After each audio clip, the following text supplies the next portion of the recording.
చంద్రబాబు నాయుడు ప్రభుత్వము వైఎస్ జగన్మోహన్ రెడ్డిని వదిలేటట్లు లేరు. కక్ష సాధింపులకు దిగుతానే ఉంది.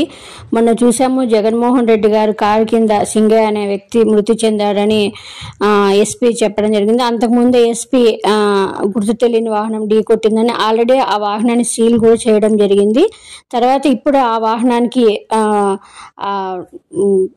నెంబర్ ప్లేట్ కూడా తీసేయడం జరిగిందని తెలుస్తుంది. ఇప్పుడు ఈరోజు వైఎస్ఆర్సీపీ కేంద్ర కార్యాలయానికి వచ్చి జగన్మోహన్ రెడ్డి గారు తన సొంత డబ్బులతో కొన్న బుల్లెట్ ప్రూఫ్ వాహనాన్ని పోలీసులు వచ్చి తీసుకొని సీజ్ చేసినట్టు తెలుస్తుంది. సింగయ్య మృతి కేసు విచారణ సందర్భంగా వైఎస్ జగన్మోహన్ రెడ్డి గారి వాహనాన్ని సీజ్ చేస్తున్నామంటూ కూడా పోలీసులు వచ్చి కేంద్రాలయానికి వచ్చి వైసీపీ ఆఫీస్కి వచ్చి తీసుకెళ్తున్న దృశ్యాలు మనం చూస్తూ ఉన్నాము.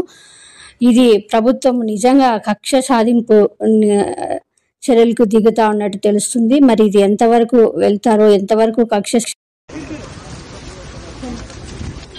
సంబంధించి పలువురిపైన కేసులు కూడా నమోదై అందులో బాగా జగన్మోహన్ రెడ్డికి సంబంధించినటువంటి కారు సాగు చేసినటువంటి